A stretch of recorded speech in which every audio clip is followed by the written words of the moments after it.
of the, well, some of the fanfare that was scheduled to be a part of the presentation. The Hart family here at the new Smyrna Speedway, the proud host. And even though Mother Nature was not kind to us, Joe, we have a record-breaking crowd again for this, the first stop of 2023. Jerry Cook alongside with us here at Broadcast Central. Jerry, and I know there's something special about modified racing in your heart and in your veins. Even today, when you come to a racetrack, it's not just another race, it's a modified tour race. That I've been a part of for forever and ever. In fact, when we started the tour part, I was a big part of that. I was the first director of it. But modified racing is still #1 in my book any day of the week. So we're off to a good start for another year here. And Mother Nature was kind to us, I think, because it stopped and we dried it up and we're racing tonight. So crowd gives the field a good wave here, 2 laps away from getting the green flag as the field gets ready to go racing. Jake Johnson will drop to the tail end of the field. That'll be an interesting development as we watch him try to race his way to the front. It sure will be. And of course, we want to remind everybody, those of you that are tuned in and watching from your homes tonight, that there's a whole bunch of different strategies for this event. Tires are going to be the story. There's a new left rear tire compound. And in addition to that, of course, nobody knows what to anticipate. 200 laps, a different racetrack now than it was here this afternoon. Yeah, well, let's take a look at that. Here's the race analysis for tonight's event. 200 laps.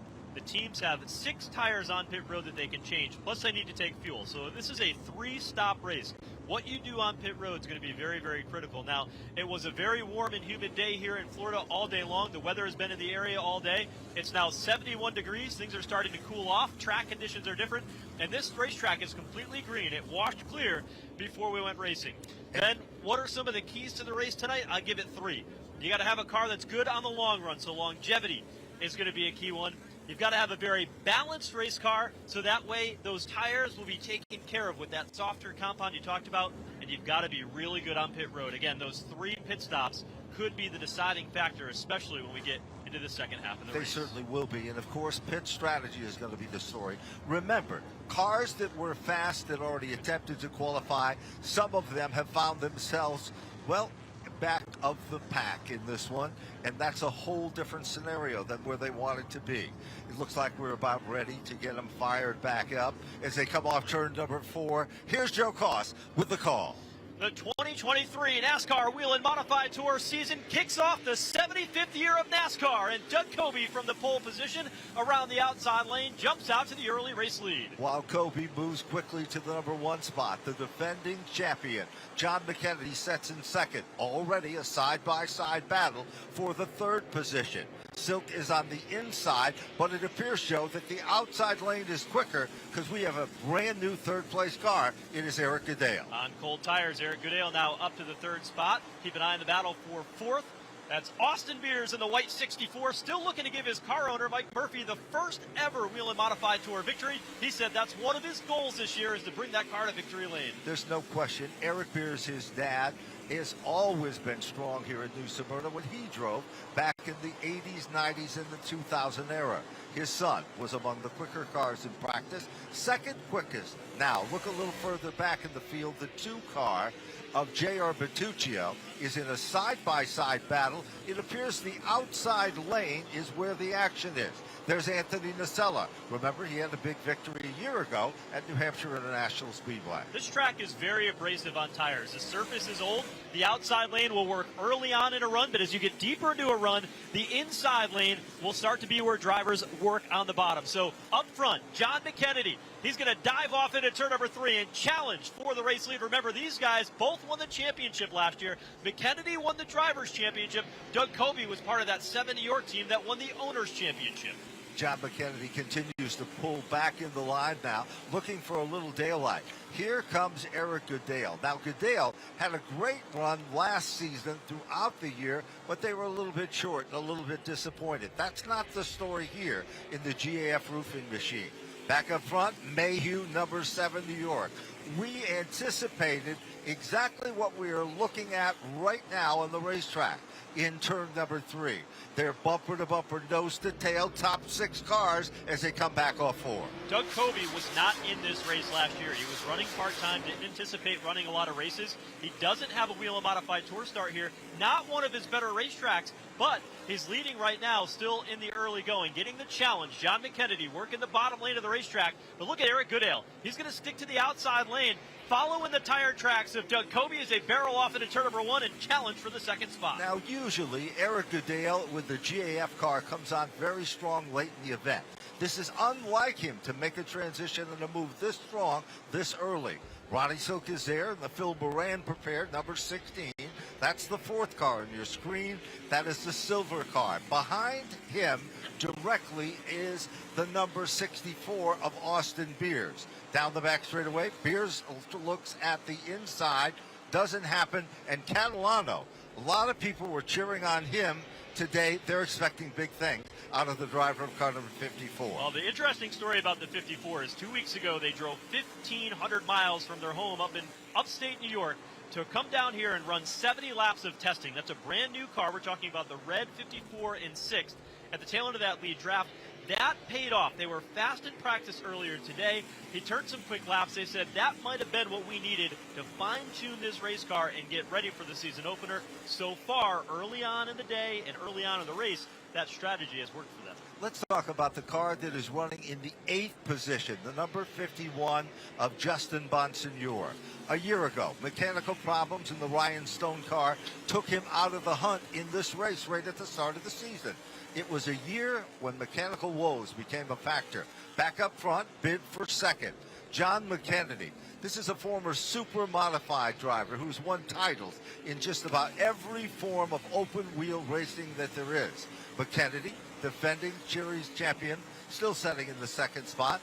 Now, meanwhile, as we look a little further back, Catalano, Joe, you called it. That red number 54, the Capriat car, is looking very, very strong. Here's the bid again a little further back, the number 60 car, and that is Matt Hirschman in the 14th position.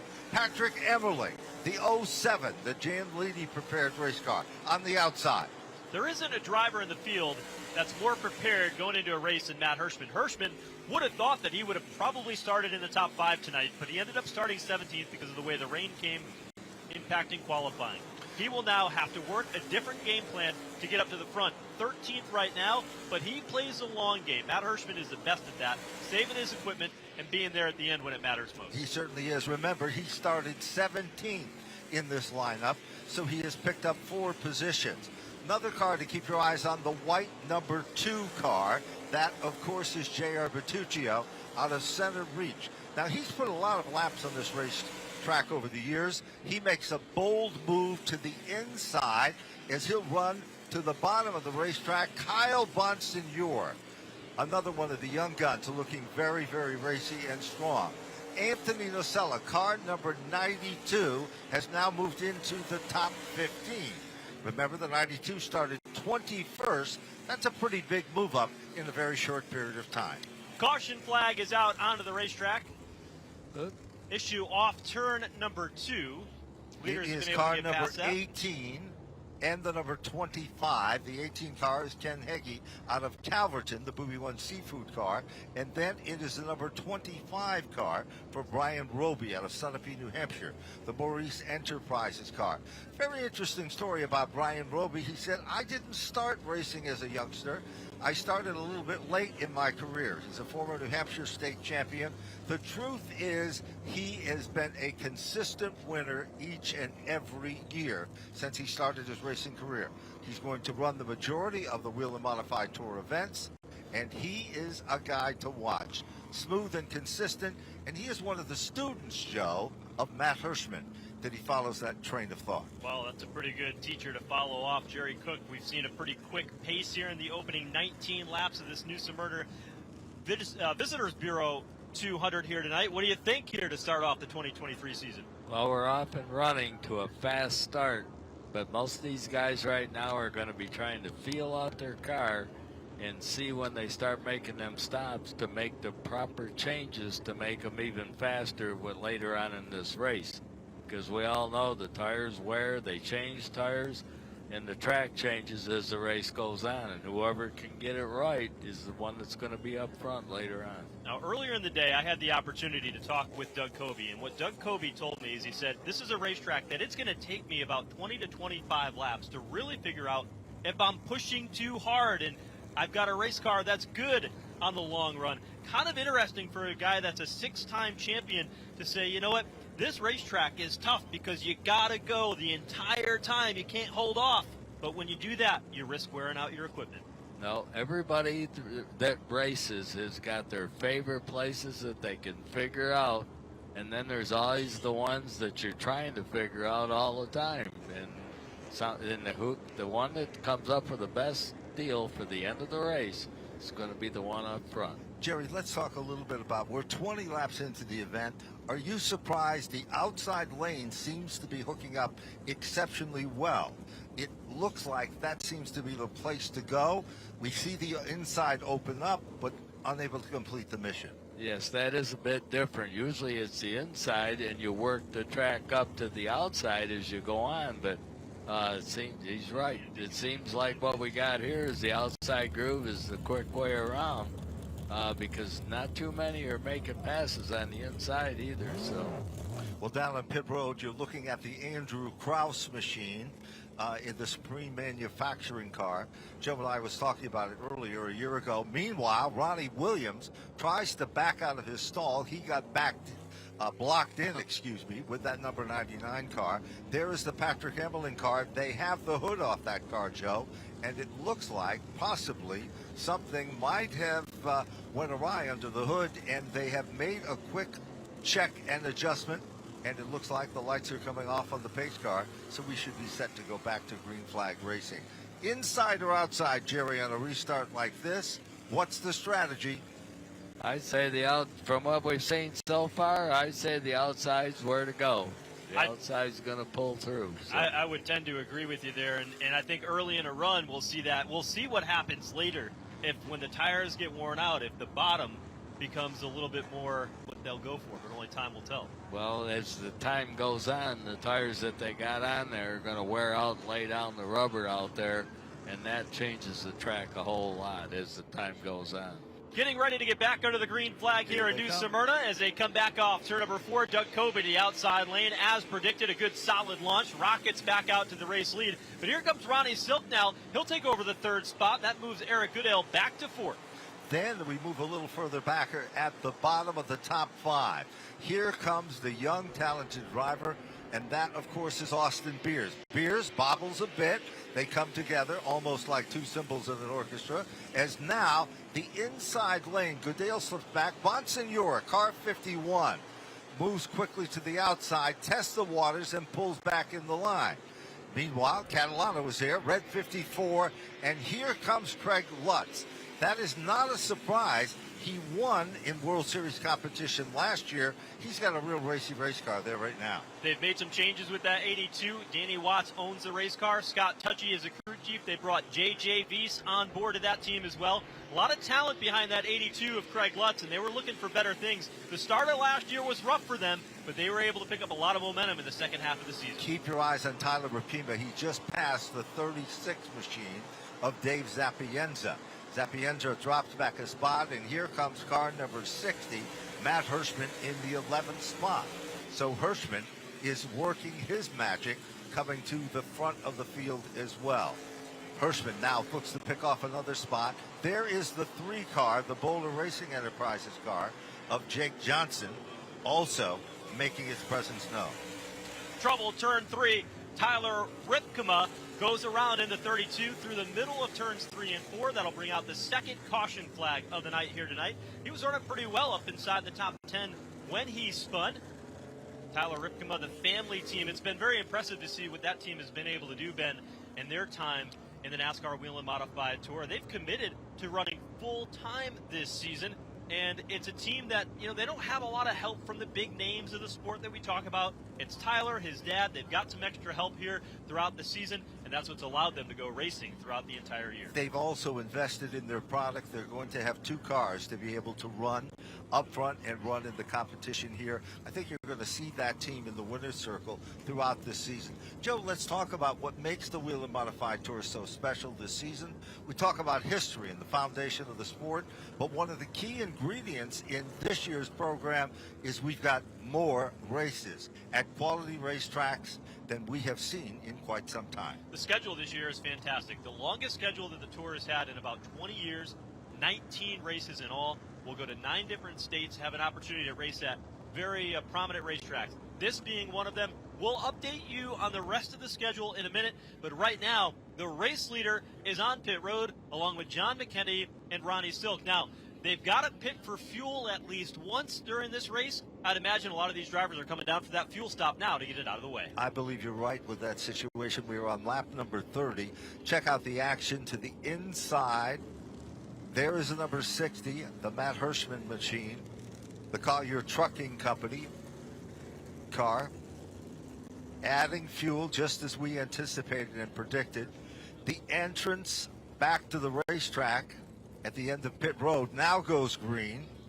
Doug Colby is the first car out. John McKennedy is second. Ronnie Silk. Then it's Craig Lutz. And then Jake Johnson and Catalano. We saw the 3-car of Jake Johnson go to the outside there while everybody was stopped. NASCAR will put Jake Johnson back behind the 51 of Justin Bonsignore. That's been passed along to the drivers to get him lined up back properly where he would have exited pit road. So working the caution here, lap 30 of the season opening event here for the NASCAR Whelen Modified Tour. Now, spring rubber is sitting out on the racetrack. This is down in turn number 1, but some of the drivers elected to stay out. And among them, the new race leader, the 58 of Eric Goodale, the 64 of Austin Beers, and the 36 now of Dave Zapienza. That'll be your top 3. Kyle Ebersol also stayed out, along with J.R. Bertuccio. Those 5 drivers stayed out under this caution. They certainly did. Then Anthony Nocella is being shown in the 6th spot. Spencer Davis is up to 7 with car number 29. Justin Brown is in the 8th position. Joey Coulter, the 4th, is in the 9th spot. And Matt Kimball has now worked his way into the top 10. Remember, kind of an interesting story on the youngster from New Hampshire. He started back in the 35th starting position and is already working his way to the front. Another Cinderella story for a youngster whose dad was a former state champion in NASCAR for the great state of New Hampshire, securing that at Monadnock Speedway. 1 lap to go here at the start-finish line. Eric Goodale leading the way after a round of pit stops. He decided to stay out onto the racetrack. Austin Beers will line up to his inside. You've got Dave Zapienza, Kyle Ebersol, J.R. Bertuccio, your top 5, and Anthony Nocella will be the top 6 when they get back under the green flag. Eric Goodale this year, not running full-time. He's going to miss a couple of races so he can enjoy some family time and watch his boys play ball. Well, he's going for wins, and he's been up front throughout the entire opening 32 laps of the season. He's got that outside lane. Trouble for Patrick Emmerling. He was on pit road. They had the hood off in the air cleaner off. Yes, and it looked like they were making some type of adjustment or looking at headways. If you're watching the modifieds, take a look at them coming off turn number 4. The straightaways here at New Smyrna Speedway are 600 feet long, 70 feet wide. Here they come, and Goodale on the outside, and Austin Beers looking for that first career victory. He told us how important it would be for not only his dad and his family, but for Murphy, the owner of the race car, Ronnie Uhouse, and of course, Sly Zabin, who is a big factor with that team as well. Austin Beers battling for the front row, working to the bottom lane of the racetrack, trying to get by Eric Goodale and take over the top position. Austin Beers to the bottom, but Eric Goodale sails it into the outside lane. Cannot keep pace, and Austin Beers will lead here at New Smyrna in the season opener. While that's been happening, Kyle Ebersol with the number 5 car. The Ebersol Excavating red car being shown 3rd on your screen as it heads down the back straightaway. Further back, here's Doug Colby in a 2-car reaction. Behind him, it is Ronnie Silk. And directly behind the Silk number 16 car is the Lutz car, number 82. Doug Colby came down pit road, gave up the race lead to be able to get fuel He is now 14th, trying to make a move into 13th right now as he works underneath into the turn number 3. And, you know, we talked Andrew about Krause to the outside. Jimmy Beluit. He has already worked his way back up to the top 12. He is running in the 12th spot. The familiar Beluit red, white, and blue Spirit of America combination. Part of the Baldwin stable, as we said. We've talked about that a bit. He is the defending World Series champion, not in the Modified Tour program, but in last year's series. Good racing there. A little further back, Bertuccio is being hunted down, and the new factor becomes Joey Coulter out of Miami Springs, Florida, the SRI Performance Machine. That's a 0-2 car, is Joey Coulter. Jeremy Gershner got a little bit sideways off turn number 4. You highlighted, Ben, the start of the night. Tonight is the first of 6 nights of modified racing here as part of the World Series of Speedway Racing here at New Smyrna, a tradition that mirrors Speed Weeks that leads up to the Daytona 500. Many of the teams will kick off the activities here tonight with the NASCAR Whelen Modified Tour and continue running the next 5 consecutive nights here at this racetrack. You know, interestingly enough, Jerry pointed out a little bit early in the event, the outside lane is really starting to get hooked up. Jeremy Gertzner with the 55. You can see him. He got pinned to the bottom there for a few moments. Meanwhile, you look at where Jimmy Beluit is running. He is now in the 11th spot. Matt Kimball drops back to the 10th position. And right now, there comes Ebersol again. He is making a bid. It doesn't work. He'll run in the tire tracks as they head down to the bottom of turn 1. Austin Beers, the youngster, still the leader of the field from Northampton, Pennsylvania. The Dells Electric, Lemire Electric, Andrew James interior car. Trouble now. Krause got a little bit off the pace there, Joe. Had to back out of it. Remember what happened a year ago. Things happened pretty fast. And Justin Bonsignor, car 51. He is struggling at this point back in the 19th starting position. Yeah, he's starting to backpedal here a little bit. Jake Johnson closing in on him along with Anthony Cecily and Tyler Ripkema trying to make up for lost ground after that caution. Ripkema going in around the outside lane of the racetrack. So these drivers all working pretty hard. Among them, driver that started on the outside of the front row, the 79 of John McKennedy.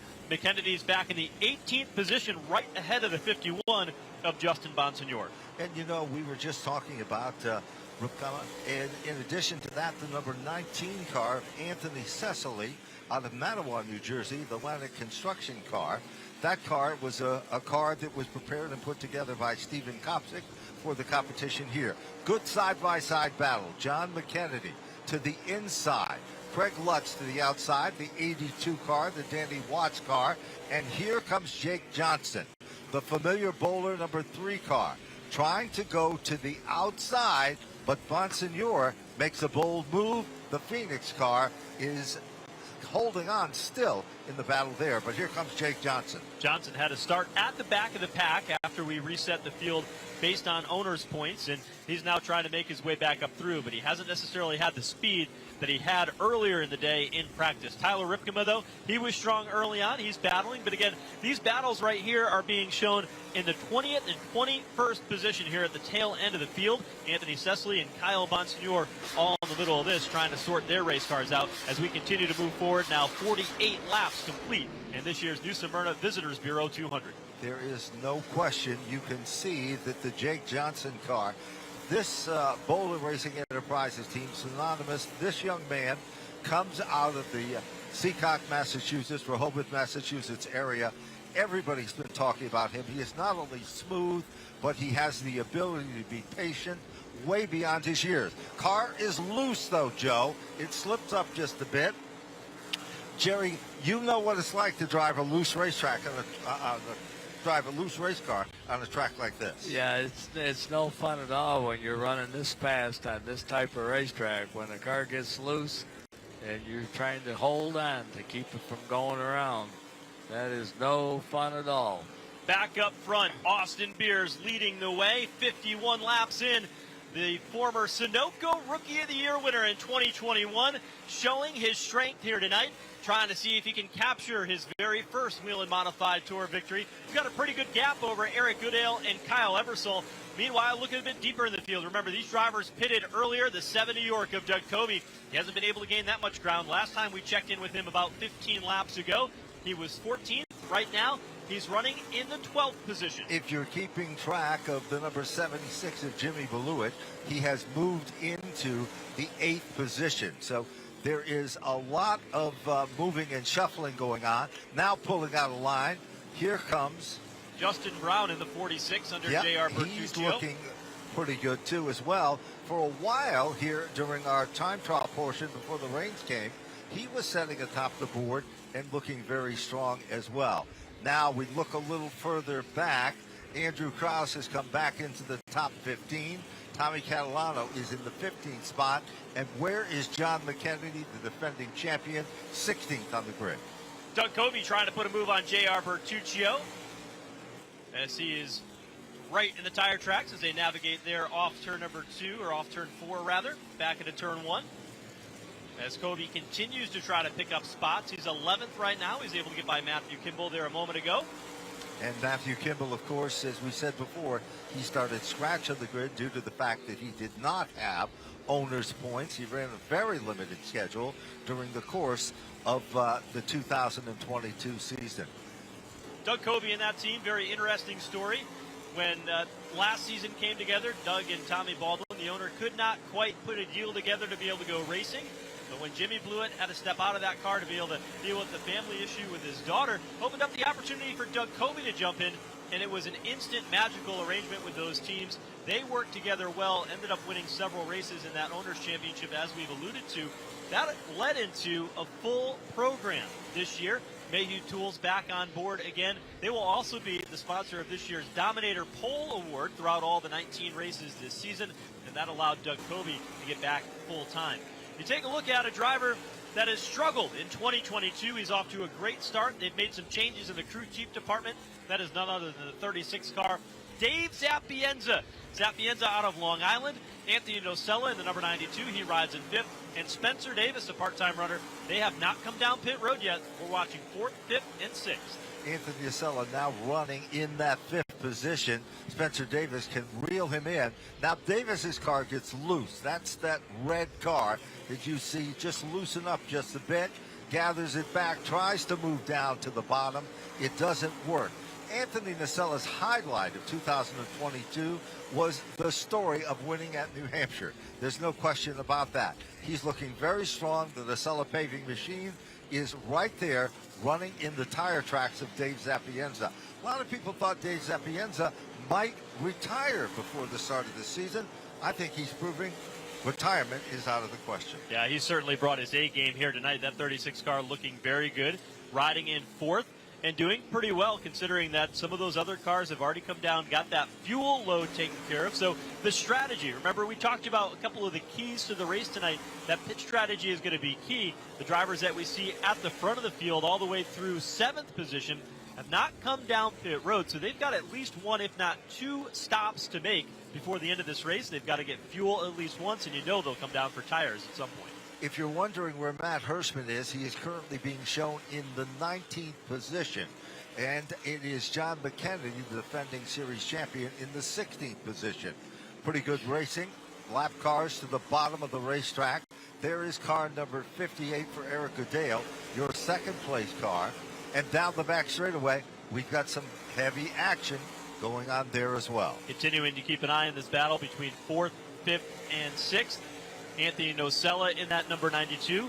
You alluded to that major victory he had, the breakthrough victory. He had been running the NASCAR Whelen Modified Tour at points full-time, at points part-time like he did last year, and he won it in his family car, the Nocella paving team. This number 92 car, they won at New Hampshire Motor Speedway, one of the crown jewel events on the circuit.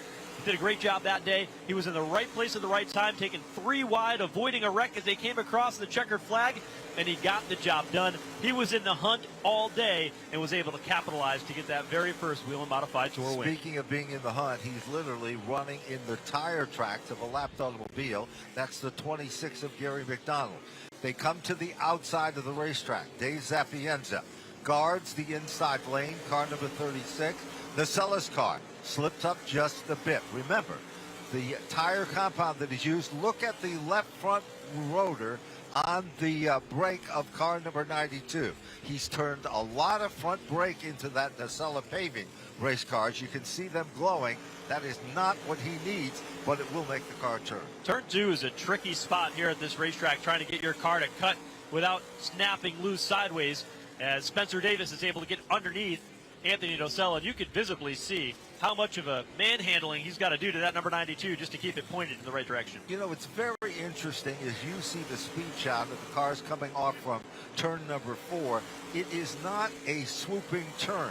Turn number 4 literally comes out next to the wall. Take a look at it here now, and then it aims back in. So it is almost a square type turn. That makes this track very unique in its layout and its presentation.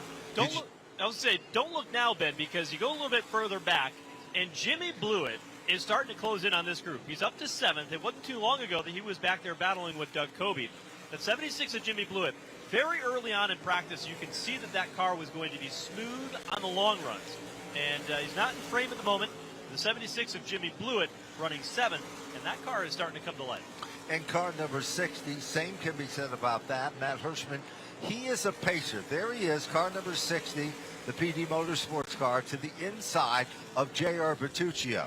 Can't do it. There's that turn we were talking about, as you see it on the speed shot, as they head down into turn number 1. And, you know, Hirschman is so patient. And John McKennedy knows the performance record of Matt Hirschman. Directly behind him is the number 55 car, and that, of course, is a car that is also coming forward. That's Jeremy Gertzner. Wonder if that's a little surprise to some, but if you know the history of Gertzner, it is not at this racetrack. This is really a vintage Matt Hirschman type of race. If you can't be up front and dominate the race, you hang back and let the race come to you. We're not even a halfway point. We're going to come across the line this time through when Austin Beers, the race leader, clicks off another lap and get us to lap 75 of 200. There is nothing to worry about if you're a Matt Hirschman fan, because his car will come to life as the race goes on. That's how he plays it. We talked about Jimmy Blewett in the 76 being quick. Sure as anything, here he comes underneath Anthony Nocella. Easily moves into that 6th spot. Jimmy Blewett, a lot of people in the pit area today earlier said that 76 car, Tommy Baldwin prepared 76 car, was going to be very, very fast today in the long run. He won the championship here at this race during Speed Weeks last year, and he had a lot of momentum coming in. Jimmy Blewett looking pretty sporty here as we go through 76 laps. He certainly was. And, of course, Joe, we have talked about it, that car just turned. Wherever he put it on the racetrack in practice, it went and it stayed there, and it seemed to stick. Meanwhile, as we look back at the field, Austin Beers still remains your leader with car number 64. Eric Adale is 2nd. Kyle Ebersol setting in the 3rd spot. Spencer Davis in position number 4.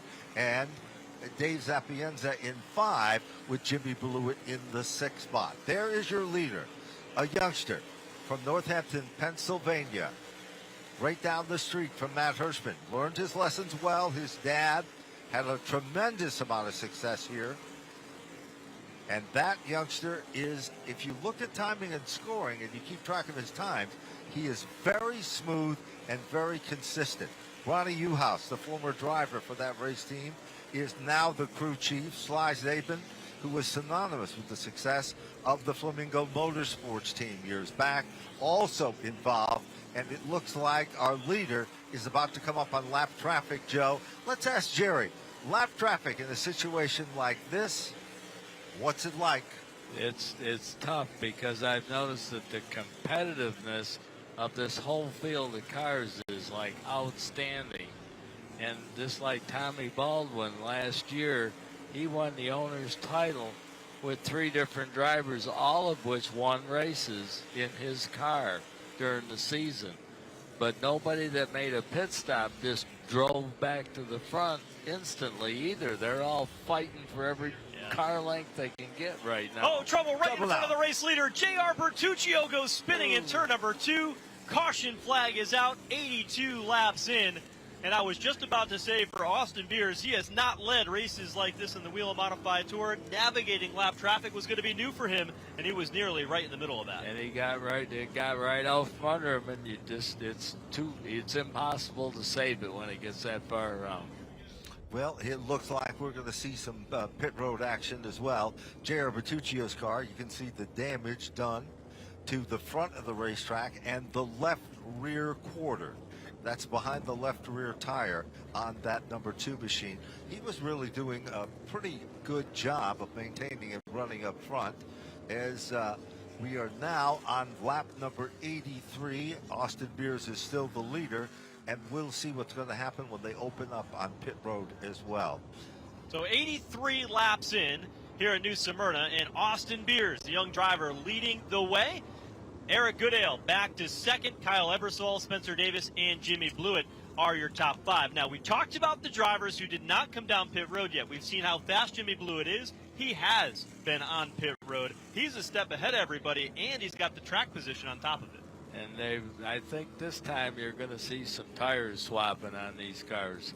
This is one of those races where you've got 2 opportunities to come down pit road. 6 tires and a modified. You generally don't change the left front. But these guys still have options. This may not be the last opportunity to get tires, but I think you're right, Jerry. We're going to see cars come down pit road. They're going to get tires. Some might try to get some fuel here and knock out a couple of pit stops. It's going to be exciting. It looks like, Jerry, is you predicted it and made the call. Here comes our leader. It is car number 64 for Austin Beers coming down on pit road. And then directly, the Ebersol number 5, the red car to the right of your screen. Jimmy Blewett is in, Joe, car number 76, also down on pit road. Eric Goodale is in.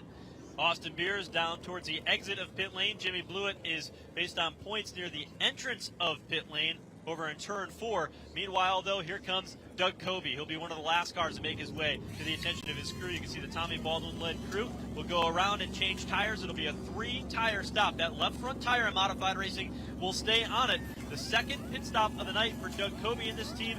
Left side's going on to come around to the right side. You see Tommy Baldwin changing that right front tire. That's a former Daytona 500 champion sitting there changing that tire on his car. Here's Matt Hirschman. They're doing the same. They're making an adjustment to the right front with car number 60. And Kobe now heads off from pit road. John McKennedy's team, you're looking at it, to the right side with car number 79.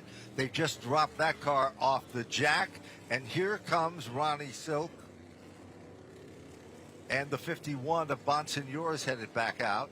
First car off of pit road was Austin Beers. Very quick Good work job for that team. But he's coming back down pit road a second time, most likely to get fuel. Because remember, they can't take fuel and tires on the same stop. So those cars are coming back down to get additional service here under this caution period while they've got the opportunity. And in addition, while that's happening down on pit road, Jake Johnson, car number 3, they are working to change the right side. And here comes Austin Beers with car number 64. He makes it back out. The 2 of Bertuccio behind him. Goodale is next, the 58 car. The 5 of Ebersol. There's Jake Johnson in the Boulder number 3 car. And we are on 86 of 200. So a very busy round of pit stops for everybody involved. I want to also highlight, we talked about the 76 car of Jimmy Blewett, who had raced his way inside the top 5. He was one of the last cars to come off of pit road, but one thing that might work to his advantage is that there were several cars that came down a second time to be able to get fuel. And so Jimmy Blewett will get a little bit of that track position back. Also on pit road twice during this caution was the 60 car of Matt Hirschman. Hirschman was on pit road. They were not just changing tires. We saw them do a little bit more than that. They were making some suspension adjustments to the right front tire to try to get that race car handling a little bit better for Matt Hirschman. And Matt's noted he knows exactly what he's looking for, and now he's back in there again. Continuing to work on the right front as well. He'll get it tuned up so it's just the way he wants it. So Matt Hirschman is a guy who's got a notebook, and that notebook goes with him everywhere he goes. And when a race is over, he doesn't go back to the clubhouse or whatever the case may be. He focuses, he sits down at the table in the trailer, he puts his notes together when they're in his mind. And he has a playbook for every situation that comes up. He's a thinking man, a man of few words, but he knows these race cars inside and out, what adjustments he needs and when. And I think that's one of the reasons why last year Matt Hirschman won 28 races. And there's a reason why they call Matt Hirschman Big Money Matt, because many of those races paid $10,000 or more, and he finds ways to get the job done. And by the way, tonight is one of those races. It certainly is. And remember, he won this event in its inaugural visit, of course, 1 year ago. And he's back down the pit road again. One of the big factors involved, what most people don't realize that are average race fans, is that the combination that Matt Hirschman runs and uses on his race car is not the same as a lot of the other race teams. This is an older style car. He runs a different shock package, which was, well, considered old technology. And sometimes that old technology has proven itself as the best technology. And Matt Hirschman's name in the record books and his name on the deposit slip at the bank proves just that. He's a guy that knows how to do all of it, Jerry. He's that traditional grassroots racer. He's the mechanic. He's the crew chief. He's the driver. He's the strategist. He knows the whole game. He is the most meticulous racer I've ever known of, as far as not just driving, but the changes, and he knows what he wants done. He just tells them what to change, and he's right most of the time. He is, and he's got it all up in that memory bank. We saw Jimmy Blewett back on pit road another time. He had a bad pit stop when they first came down pit road. Might as well come down and take the time to get another adjustment. They know that car is fast, especially on the long run. Just make it a little bit better as we get ready to take on just about the second half of this race. Car number 99, Ronnie Williams, when the rains came here during time trials, he was the car setting in position number 1. Jamie Tomato is the guy that is performing the magic behind the scenes with that race team as well. And it looks like that Williams will make it back out in the Empire Financial Advisors car. There's a look at the front row coming at us. We'll set the field for you. Doug Kobe in position number 1, option inside or outside. Tommy Catalano, the 54. John McKennedy, row 2, the 79 and the 16 of Ronnie Silk. Dave Zapienza, Justin Bonsignor, and it is Andrew Krause, Austin Beers, Eric Goodale, and Kyle Eversole. Getting ready to get back under the green flag here at New Smyrna Speedway. The season opener for the NASCAR Whelen Modified Tour just after the third caution of the evening. Recycled after a round of pit stops, and Doug Kobe on the outside of the front row as a race leader. We'll take the green flag with Tommy Catalano down to the inside. Off turn number 4, Bob Slade throws him the green flag, and Doug Kobe is back out in front. He certainly is. Kobe wastes no time at all, and right behind him is Ronnie Silk. Silk, who said he wants to win, and he wants to win bad. He takes a peek at the inside in the Phil Moran prepared race car. Colby, remember, this is kind of a unique situation. Moran was once Doug Colby's crew chief for all those championships and a lot of success. Now, different situation, different day, and different deal. And because of that, everybody thought that Ronnie Silk and Phil Moran would be the combination to beat in 2022. But the problem is they had a big goose egg in that win column. And boy, I think that stings a very competitive Ronnie Silk and a very competitive Phil Moran. They want to solve that problem, and they want to solve it sooner than later by bringing that car to victory lane. Let's drop back to the 5th position again, and young and talented Austin Beers. He has led, well, a majority of the laps early in this event. He has now found himself back into the top 5.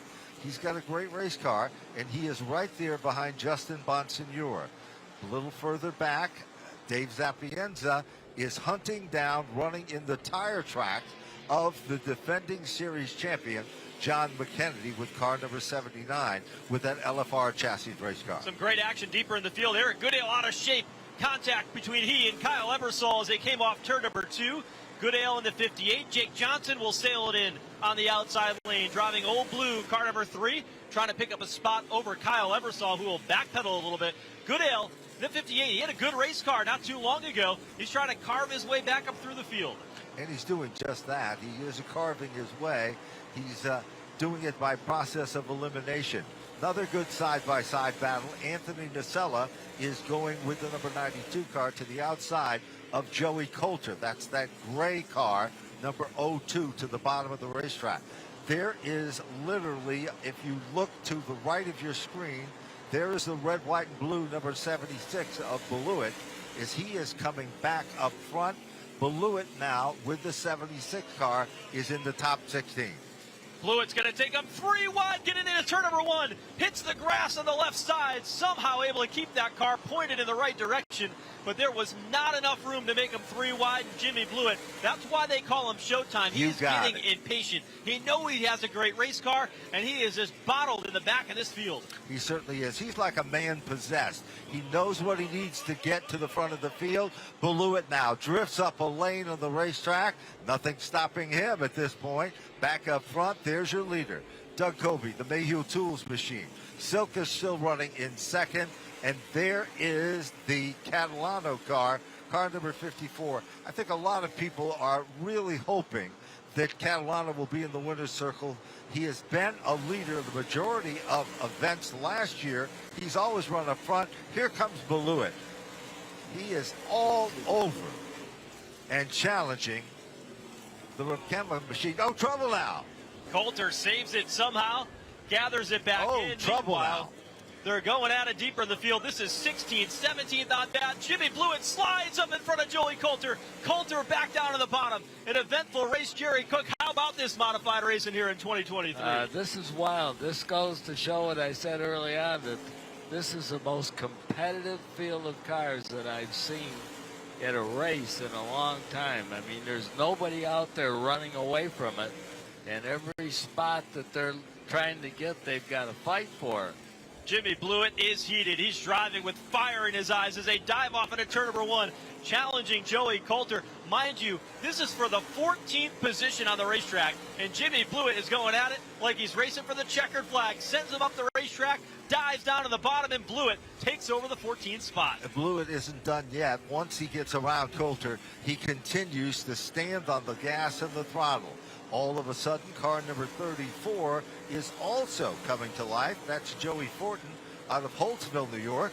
He moves down and picks up the spot. And then to the right of your screen, car number 60. That, of course, is Matt Hirschman. Hirschman now has moved back into contention, and he is now into the 16th position, but he isn't done yet. There is your leader, car number 7 for Doug Coby. Touch on Matt Hirschman for a second. I said earlier that maybe not worry too much that Matt Hirschman's back in 17th, 18th, maybe riding to the pit stop. Well, we've had the pit stop, and he hasn't gotten any better. We're 107 laps into the race. Time might be running thin tonight on Matt Hirschman. No, it's tough. It isn't. You're just not going to blow back to the front the way this looks. You got to work for every single spot. And where you come out, the pit stops, and how you wind up on the racetrack is going to have a lot to do with it. And Tommy Catalano is a driver in the 3rd spot, red number 54, that has that track position right now, challenging Ronnie Silka, former series champion.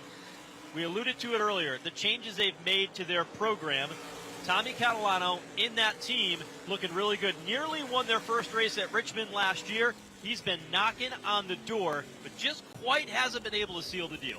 Well, Eric Goodale has moved now into the top 9 as he has found his way with the number 58 car. Dave Zapienza continues to try to reel in the number 51 of Justin Bonsignor. Bonsignor continues to try to hold off the opposition. Here comes Zapienza. Great run for Zapienza, looking very, very good tonight. Bottom shot move, and Dave Zapienza goes around Justin Bonsignor, and that's no easy task by any stretch of the imagination. Well, this 51 team, Ben, has struggled since the new tire combination has come into play. They have struggled to get it figured out on certain racetracks, and we had a good conversation with Ryan Stone, the crew chief, earlier today, and he said, you know what, you don't have a lot of time to go test. Tires are hard to come by with supply chain shortages, so you can't just go out and burn a bunch of tires up. You've got to learn what these tires need in race trim, and this is a championship caliber team that has struggled to get the combination right, and he says that isn't one reason. His ability to try to get this new combination figured out is why they haven't been as dominant as of late as they were a handful of years ago. It is so true, and we're watching John McKennedy now. His next target becomes the Phoenix number 51 car that Joe was just talking about and discussing. Look a little further back, and all of a sudden Eric Goodale is starting to move again in a positive direction. Now, here comes bold move for the 3rd position. Tommy Catalano is all over Ronnie Silk's race car. And to the inside is a lapped automobile. That's the 71 of James Pritchard Jr. out of New Jersey. He tries to keep the car to the bottom. That costs the number 54 of Catalano a little time, but there's the leader coming up on traffic to the outside, down the front straightaway. Car number 7, Doug Colby, with Tommy Baldwin Jr.'s race car, looking very, very strong. Where is Austin Beers in all of this? He has been consistent and smooth. Car 64 setting in the 4th spot. Coming up on lap traffic, it is the number 12 car, and that, of course, is Anthony Bello, the rookie, making his modified tour debut here at New Smyrna. Ronnie Silk right in the tire tracks of Jeremy Gershner, works underneath Eddie McCarthy as they are mired in lap traffic. That allows Tommy Catalano and Austin Beers to close in.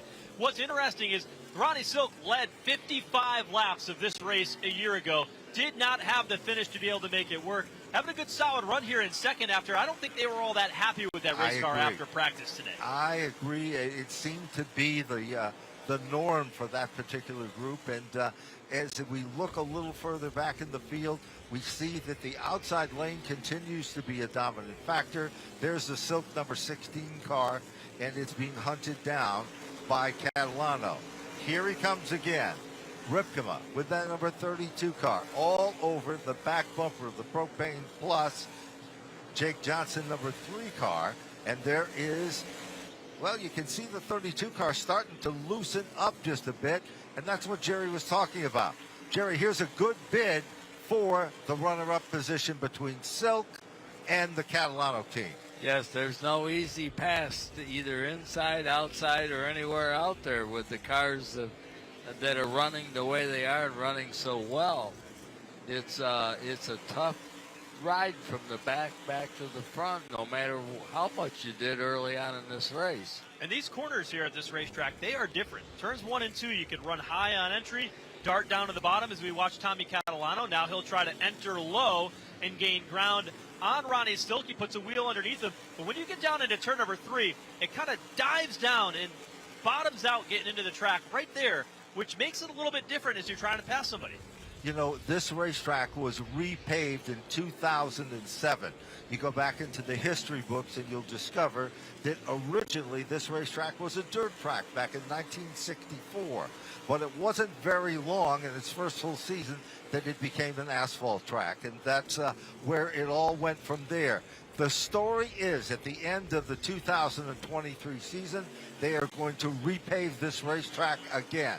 Back up front, Beers continues to try to get into this, well, this 3-car battle as Silk continues to try to hold on for second, but Joe Catalano has got him there, but Beers is moving in. If you look at timing and scoring, Beers is the faster of those 3 cars, but here comes Catalano using the advantage of what you were talking about, turn 3, to his advantage as well. He draws even with Ronnie Silk as they come off turn number 4 to try to keep the nose out in front. Tommy Catalano will finally get by Ronnie Silk and take over the second spot. Austin Beers, let's touch on him again. He led early on in this race. After the pit stop, he lost some track position because he had to come down pit road not once but twice to get fuel and tires. But you know what? This team unloaded, and they, quite frankly, weren't very good. We had a unique situation today where there was 2 practice sessions. Teams don't usually get that in the Whelen Modified Tour. They were able to go back, look at their notes. They made some big adjustments, changed shocks. And it paid off. And it made a big difference. And all of a sudden, they found the magic there. They were second quick in the final practice session. And they say, well, that might have been a lap or 2. Maybe they were doing a mock qualifying run.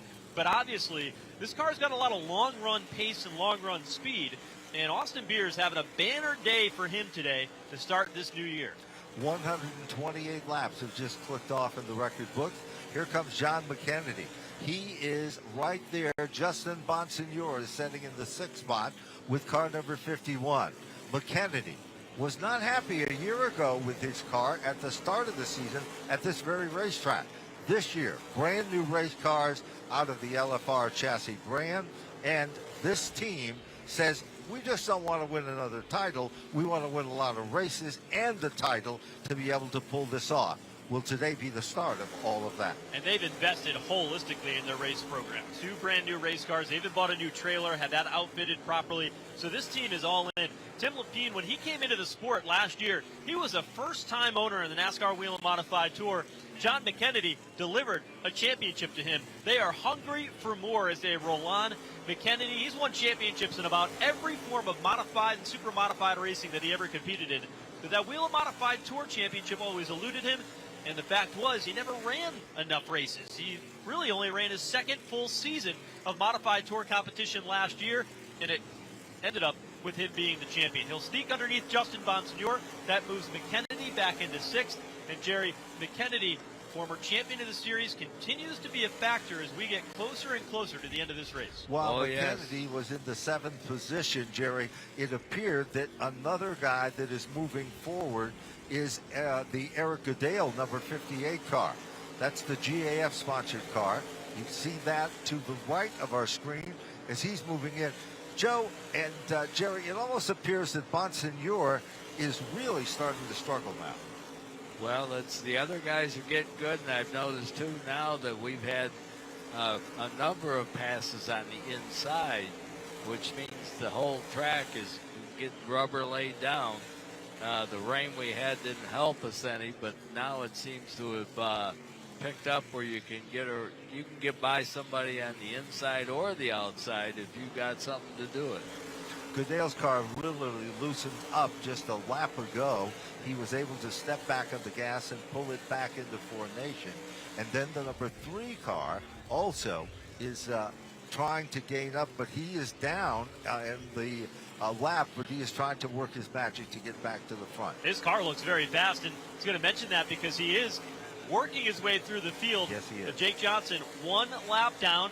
He's able to get by the 58 of Eric Goodale, and now will set his sights on Justin Bonsignor, who is a 3-time series champion. Bonsignor continues to try to guard that lane. Here comes Jake Johnson. Johnson's car almost appears to have gotten its second wind because all of a sudden he makes a move down underneath Justin Bonsignor. It looks so easy for him as he makes his presence known. And Jerry did call it right when he said, because the Linz number 3 car was looking very good on the inside. We started this event, the outside looked so racy, but now all of a sudden the inside lane has started to come in and conditions are changing. They're coming up on the 25 machine. That, of course, is the Brian Roby prepared race car. And look at Goodale, the GAF car, getting quicker and quicker. Roby, bottom of the screen, coming off turn number 4.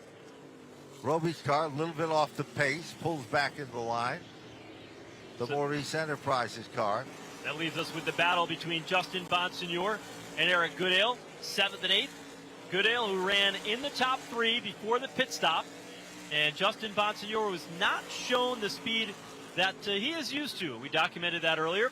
Go up further. This is 3rd and 4th. Ronnie Silk and Austin Beers will check back in on this battle. Austin Beers had closed in on that battle with Tommy Catalano and Ronnie Silk, but he's gotten to Silk and hasn't been able to do anything with him as of yet. You know, you almost wonder if his spotter and his crew chief is telling him, just ride it out. Now is not the time.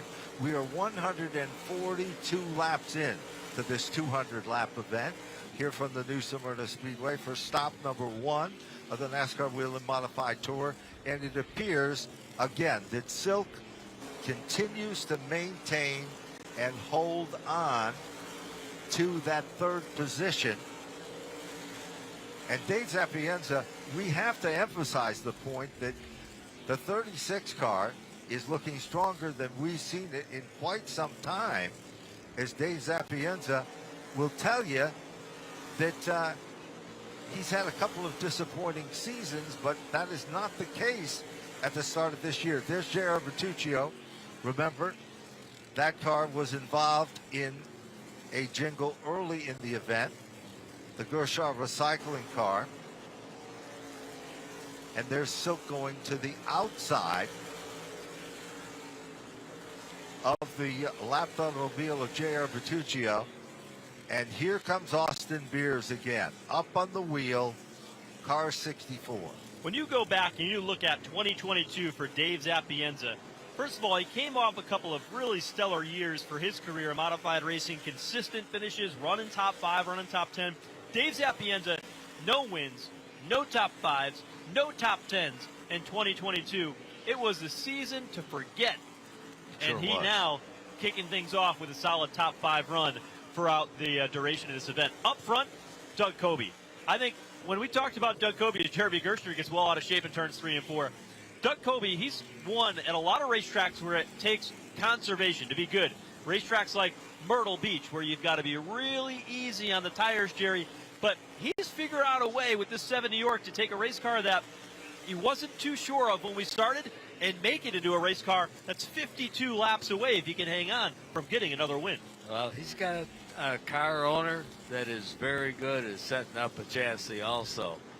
And Tommy's been around this stuff since he was a little kid, and he's good at it. Like I said, he won an owner's championship in a car with 3 different drivers, and every one of them won last year. And in fact, that's what Doug Coby told me earlier today. He said, you know what, the driver at this racetrack can only do so much. That setup, what the crew chief does with the wrenches and the crew is going to make the big difference here. And Jerry, I think you might have really nailed it there when you talk to Tommy Baldwin and his skill and success as a crew chief and a car owner. Well, all of a sudden we see the number 5 car that was so strong early in the event, and here's the 29. Here comes Dave Zapienza. That car, literally, he is able to put it almost anywhere he wants to in the racetrack. Jerry, we are less than 50 laps remaining in this event. In the old days, 200 laps, was it too much? 50 was too little. Yeah, that's true. I mean, 200 laps, and you had to plan the whole day out. Now, these guys been running flat out for what are we, 150 for this whole race so far. There's nobody running away with anything. One car that we're keeping an eye on as we watch this battle between Austin Beers and Dave Zapienza for the 4th spot. We're keeping an eye on the stopwatch. We talked about how strong Doug Coby has been. Tommy Catalano, running in 2nd, has closed that gap down to 1.1 seconds. He was knocking a 1/10 of a second a lap off as Doug Coby worked through lap traffic. But right now, it was a 1.5 seconds ago when we were watching Doug Coby. Now, Tommy Catalano on the same straightaway. He's got the lap traffic to work through, but he is closing in. That race car here in the closing stages of this race is coming to life in that 54. It certainly is, and he moves to the inside of Joey Coulter with the number 02 car. There is your leader, Mayhew, back on board as the sponsor. Remember, Mayhew was probably a part of the success story of Doug Coby for an awful lot of years as the 6-time champion. Meanwhile, keep your eyes. Here's that battle again. Now, is it do or go, or what is it going to be for Austin Beers? Because all of a sudden, Austin Beers forces Silk to relinquish the spot, and Joe directly behind Ronnie Silk. Another good run. That is the 36 machine of Dave Zapienza. Trouble. This is turn 2. It's Lutz with the number 82 car, and Jake Johnson in the Propane Plus number 3 car, bringing out another caution. 158 now showing up on the board. 4th caution of the day, and it's the 82 of Craig Lutz and the 3 of Jake Johnson. They bring out the caution here in turns 1 and 2. That's been the hot spot all day long. And now with, 42 laps to go, still another set of tires on pit road for drivers to take. The strategy will come into play. Jerry Cook, you're the driver behind the wheel. What do you want? Well, I guess Eldon would want a new set of tires at this point. But it's 40 laps to go. Do you save them and hope for another one? But we haven't had that many cautions in this race to warrant a caution plan coming out to change tires. So I know I'd want new tires right now, and I think we'll find out here in a little bit. So we'll see how it plays out. Doug Coby, the race leader, has been pretty good here on the longer runs. We're getting down to the end. You know how these races go. You might need a short run car here as we get racy towards the finish of this Whelen Modified Tour New Smyrna Visitors Bureau 200. We haven't talked about this yet, but we've highlighted the 75 years of NASCAR. Yes, we have. And today, the winner is going to take home a very special trophy, the 1948 Cup, which is a replica trophy of the same trophy that Red Byron won when he won the very first NASCAR points-paying race on February 15th of 1948, nearly 75 years ago. Has that engraved on the back with the history of that trophy. That is on the line, along with a purse of over $123,000 for the entire field here tonight. And so a little extra incentive. Pit road is open. Some will come, some will not. Doug Coby, Tommy Catalano among the leaders to come down pit road. They certainly are. Jimmy Ballew is quickly in. He's the first car to stop. Catalano also second car to stop. There's Doug Coby, third car in to make its pit stall. And then it's Ronnie Silk, Goodale, John McKennedy. You're looking at Bonsignore's number 51 car, the Ryan Stone team, changing the left rear. Right front, they're about to change on that as well. Ripkema with the number 32 car. Tommy Catalano on and off pit road very, very quickly. Good in that job. 54 car. Coby will exit pit road second. Here comes Matt Hirschman. He'll be the third car off of pit road. Then John McKennedy, the fourth car, and then Ronnie Silk, the fifth car, with Goodale up next and Bonsignore. The car that has suffered the most loss there is the number 64 car of Austin Beers. You've got to be able to put the entire race together. And Austin Beers, as good as they were, led early on, but this very costly pit stop here will be next to last coming off of pit road. More cars coming in, but I think the story of that round of pit stops is going to be twofold. One, a couple of cars stayed out. Kyle Ebersol, Anthony Nocella, Ronnie Williams, they all stayed out here under this caution. They will be correction on that. Those are the cars that are lapped down. Tommy Catalano is the driver that got off pit road first. And I don't think he took all the tires that everybody else did because he beat everybody off pit road by a mile. He certainly did. It was a classic picture-perfect pit stop for him. We're looking at timing and scoring. Car 54, the leader, of course, Tommy Catalano. Doug Coby still being shown in second. Matt Hirschman has emerged on the podium in the third spot at this point. John McKennedy, defending champion, is fourth. Ronnie Silk is fifth. Eric Goodale is sixth. Justin Bonsignore is seventh. Jimmy Ballew back in eighth. Tyler Ripkema is in the ninth spot, and Dave Zapienza is 10th.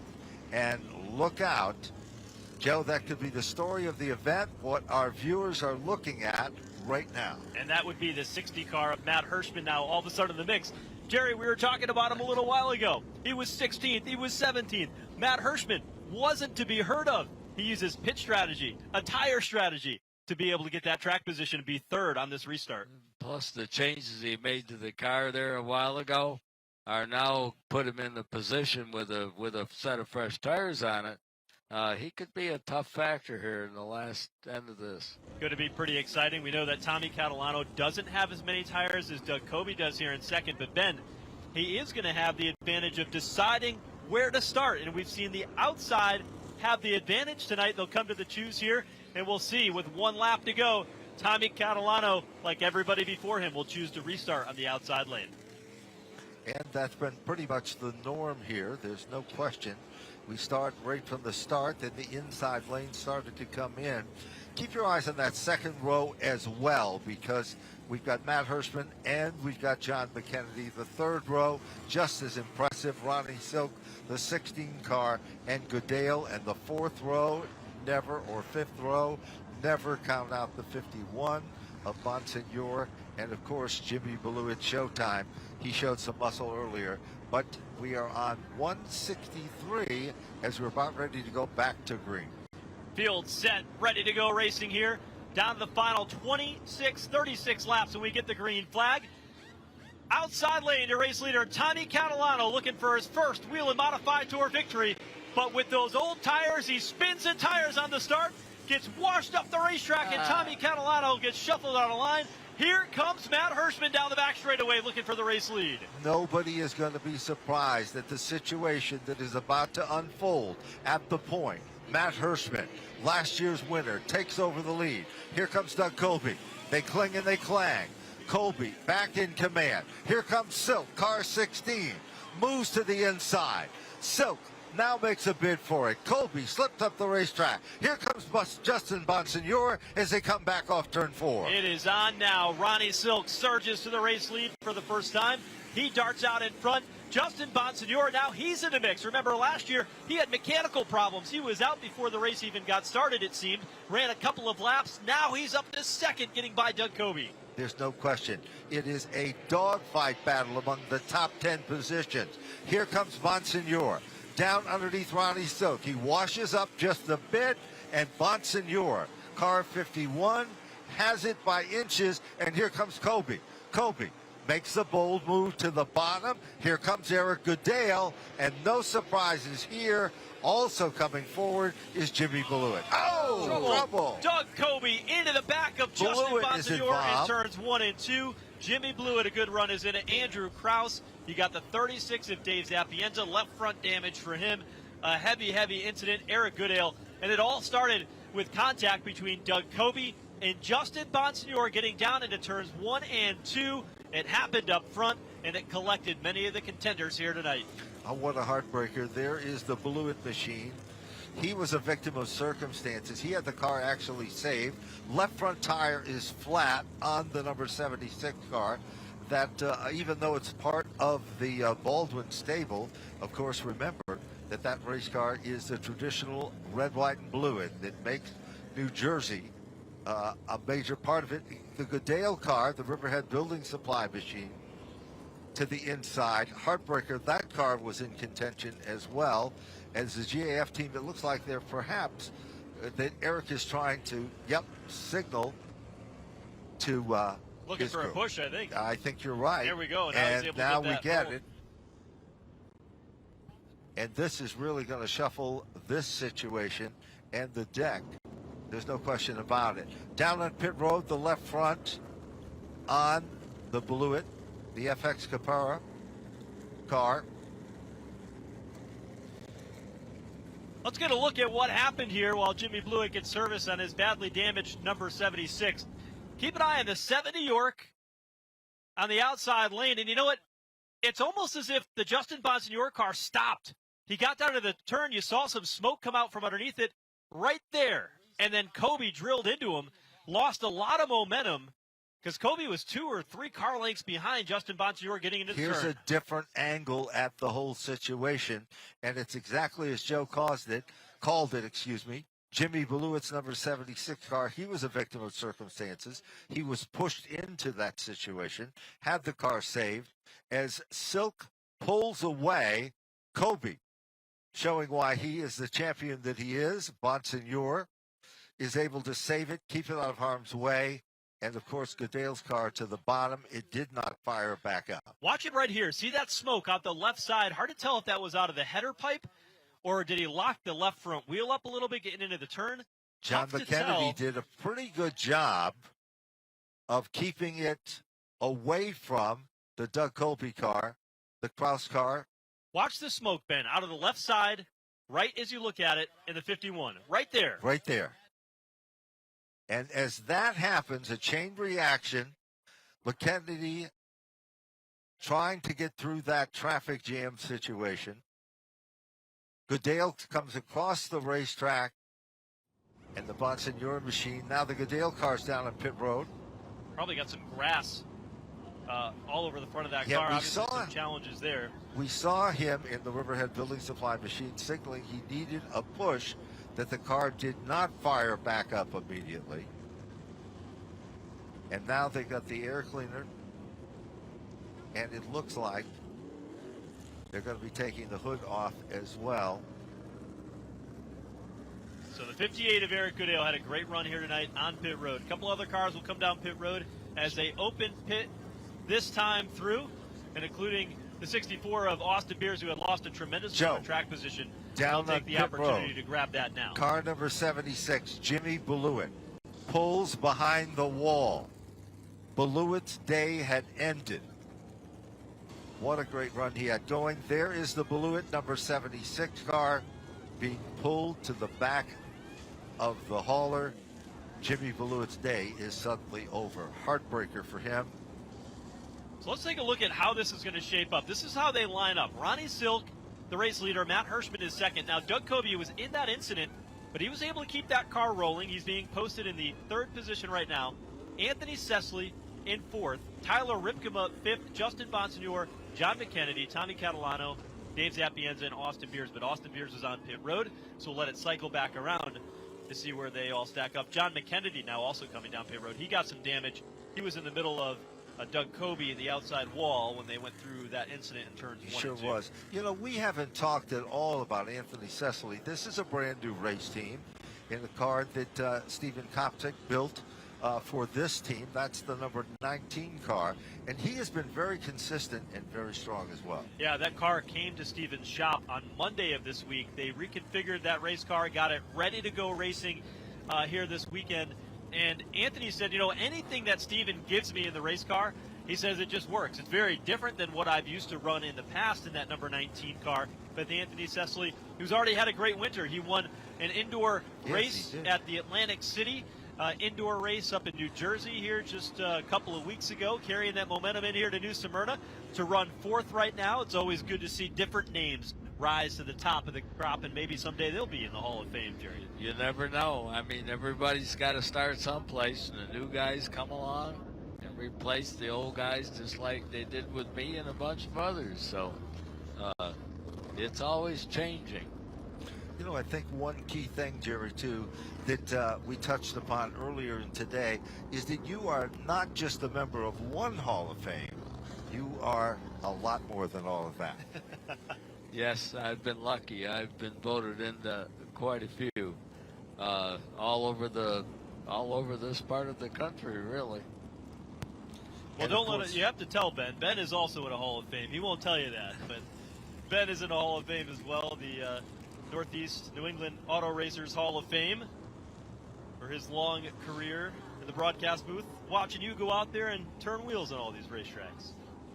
Yes, Ben has been there when Riverside Park comes to mind, number one. You know, we all went there and had a lot of fun too, really. We were also talking about the fact that Jerry, in the prominent days of modified racing in the old days, competed with an asphalt modified on dirt, and that is something that was really very seldom talked about. Yeah, that's true, and we just did that out of the spur of the moment thing. Went to Syracuse because it was only 40 miles from home. What do we got to lose, you know? So we go there and away we go. That might time trial, come back in, and we're at number one at that point. So amazingly enough, a gentleman who is a photographer that loves the sport by the name of Bob Thompson had a great photo of Jerry's asphalt car with this gremlin roof on it that was way above his head. Looks like we're going back at it, Joe. Let's get ready. Lined up, 24 laps to go here in the season opener for the Whelen Modified Tour. Ronnie Silk on the outside line, fires first as a race leader with Matt Hirschman, who will tuck in line in turn one. Well, the point of the arrow becomes Silk. He drifts up the racetrack just a bit. Here comes Hirschman. Bold move, bottom of turn number 3. Look back to the 5th spot. Here comes Anthony Cecily.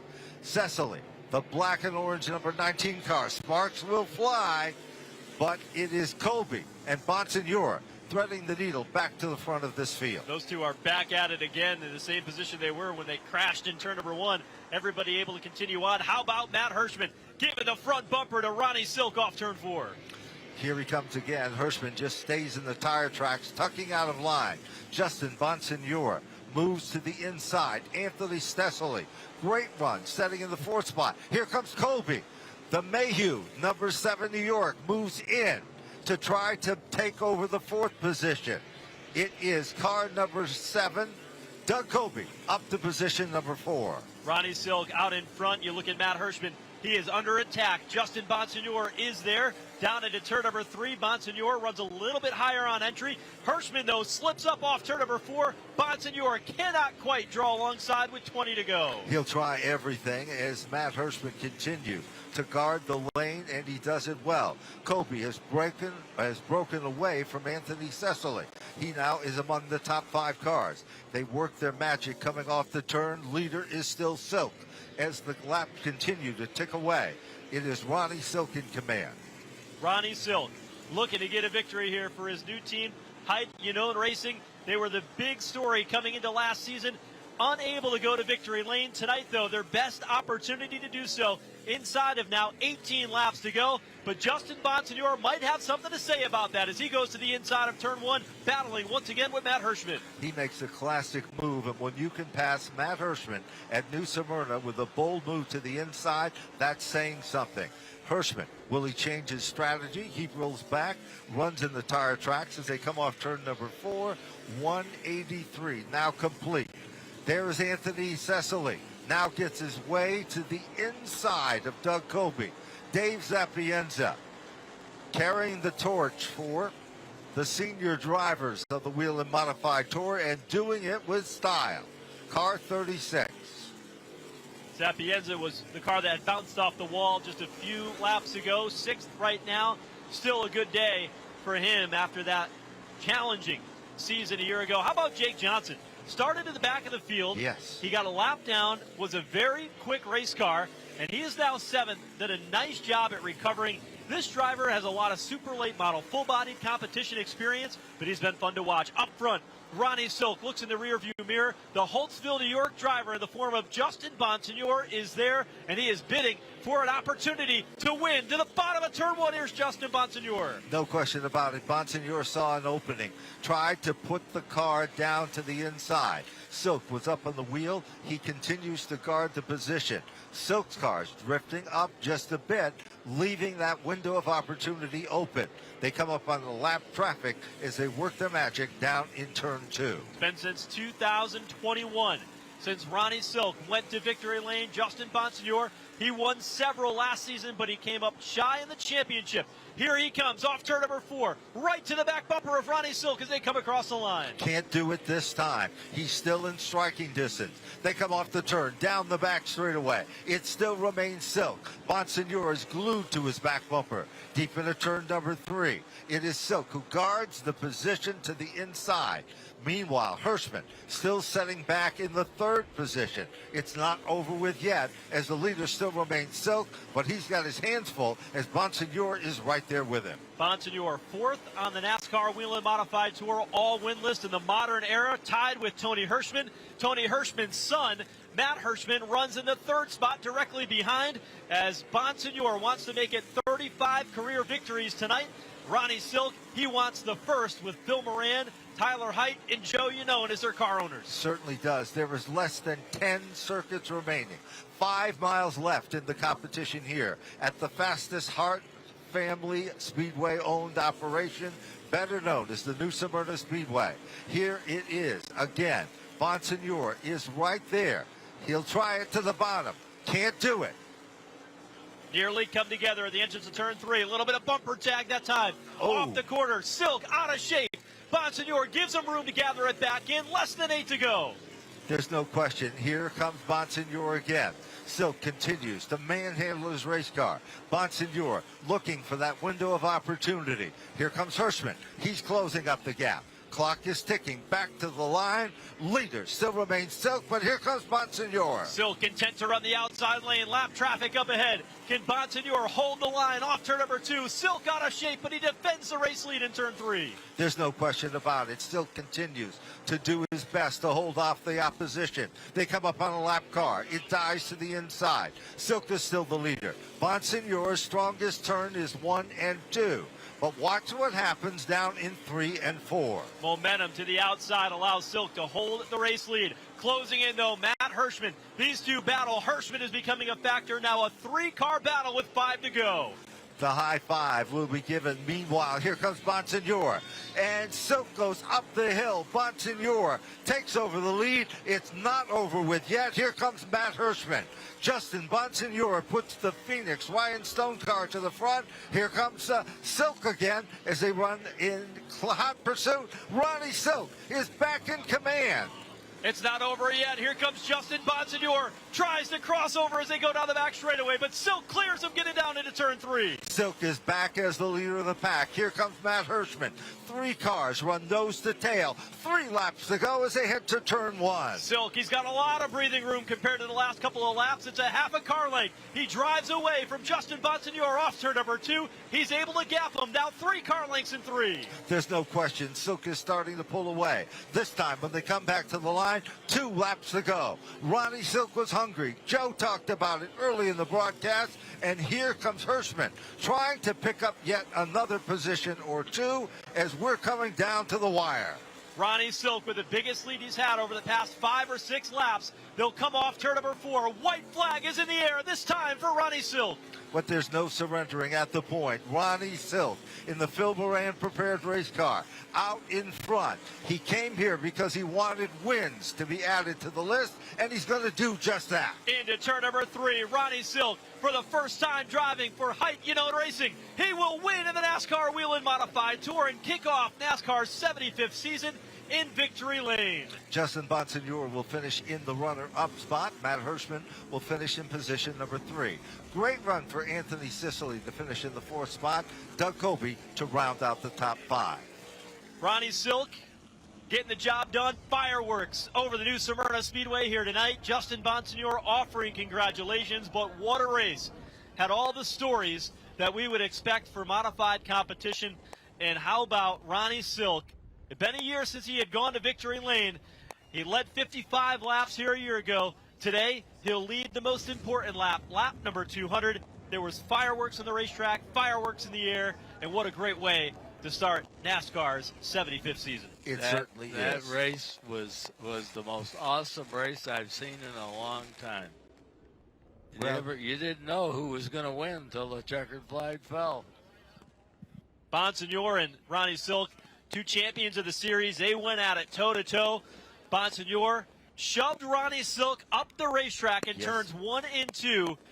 And Ronnie Silk was not going to have any of that. He went back on the attack and drove away in dominating fashion over the past 3 or 4 laps and was able to gap Justin Bonsignor, leaving no doubt that he was not going to be denied tonight. And that's good. He's been working for a long time trying to get a win, and I'm glad to see he did. Not that anybody out there wasn't deserving to win that race the way it went tonight. Well, speaking of deserving, there's no question, Jerry. We are honored that we were able to have you as part of the program as well. Let's send it down to victory lane and hear from our winner. Here's Jesse Punch. What a way to start this Whelen Modified season, gentlemen. Our finish. Wow.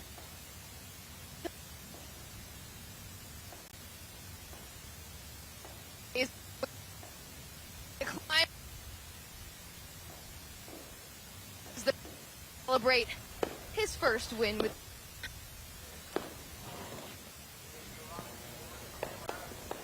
plenty of smiles down here in victory lane. You cannot underestimate what starting the season with a win will do for momentum. Here he is, your winner tonight, Ron Silk.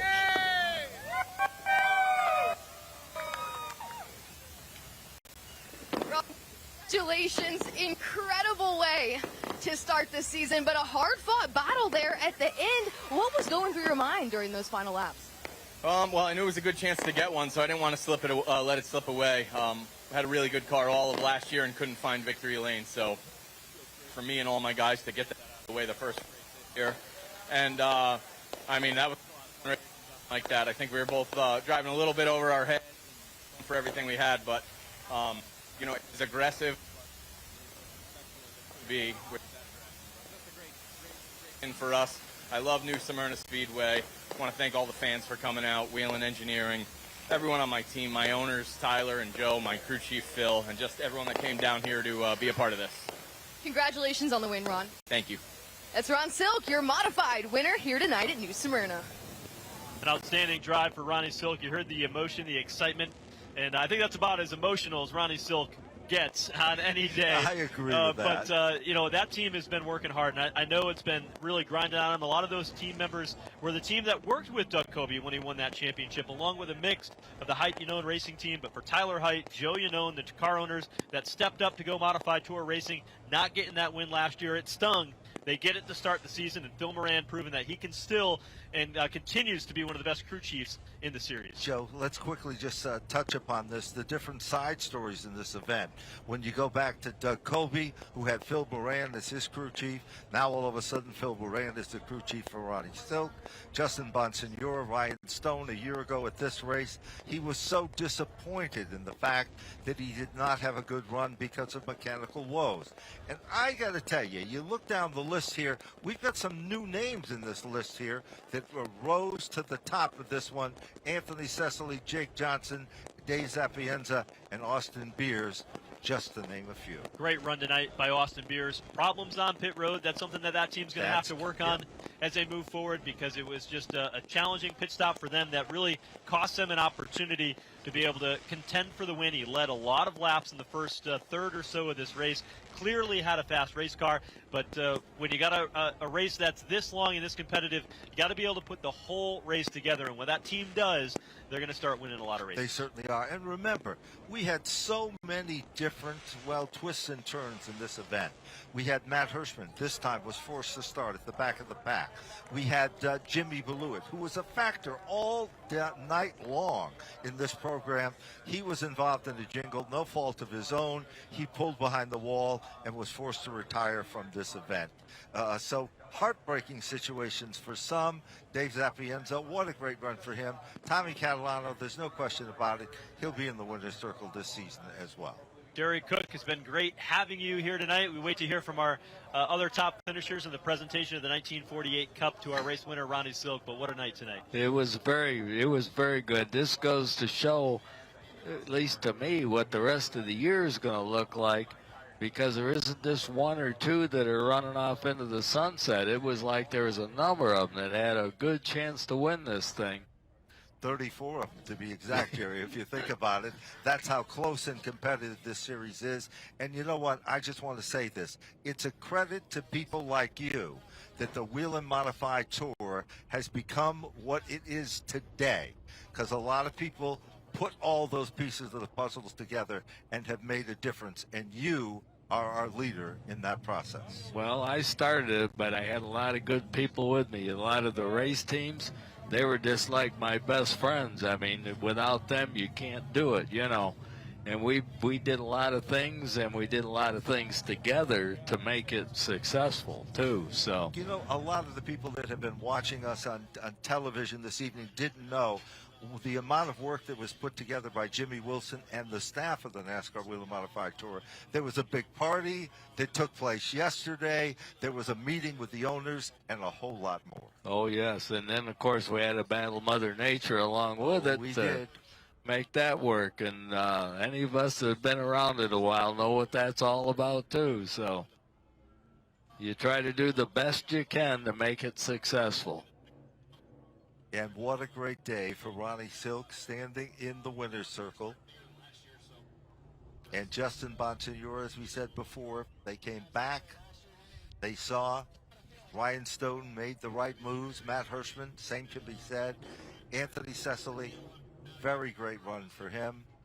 And, of course, Doug Colby never was out of the top five. Jake Johnson, Joe, he was able to overcome diversity and still be able to pull it off, and he's considered one of the young guys. Yeah, I mean, quite honestly, up until the last 20, 30 laps, he had a terrible night. I mean, he got involved in a caution, he spun, he was a lap down, he had to start from the back of the pack before all that, and he was able to navigate his way up through and showed a lot of strength. Jake Johnson's fun to watch. It doesn't matter where we go. We'll see a lot of him this year in that 3-car, but he is really fun to watch. You know, interestingly enough, as we look down at the finish, there were two stories as well. But right now, it looks like we're going back down to Victory Lane. Well, down in Victory Lane on track right now, Ben Kennedy, the Senior Vice President of Racing Development and Strategy for NASCAR, is presenting the 1948 Cup to Ronnie Silk. 1948 Cup, commemorative of NASCAR's beginning on the Daytona Beach road course. And that was the trophy that they gave Red Byron, who won the race in a 1939 Ford Coupe, the very first points-paying NASCAR race, February 15th, 1948. That trophy resembled exactly that. Back then they called it the Bundle for Britain was the name of the trophy. Today, the 1948 Cup, and boy, it'd be great if that became a tradition for this new Smyrna Speedway event. It certainly would be, and we want to also thank them and the support as well. Great to have Ben Kennedy here from NASCAR making the presentation as part of the Victory Lane celebration here tonight. Ronnie Silk getting the win tonight. We'll be able to cherish that. They set that trophy up earlier today back in the paddock area, and it was like a swarm of bees. Everybody came around to be able to see that trophy, take pictures with it, and see a bit of history. It sure and is. it was quite the spectacle. Everybody wanted a piece of it, but there's only one driver and one team that has it tonight, and that's Ronnie Silk. That's right. And he gets to take it home and put it on the mantle itself. And there he is, proudly holding that incredible award and incredible honor here at the new Smyrna Speedway on behalf of the Hart family, as he's very, very proud, and is his entire crew, and Ben Kennedy also there as well, has just made the presentation. Well, Ben, it's been an outstanding night. Jerry Cook, great to have a Hall of Famer on our broadcast tonight. Had a good time. First time I've ever done anything like this. So. We'll have to have you back next time around. Thank you for everything you've done for NASCAR Modified Racing. And again, it was great to have you on the call with us here tonight. Yeah, it was a good night.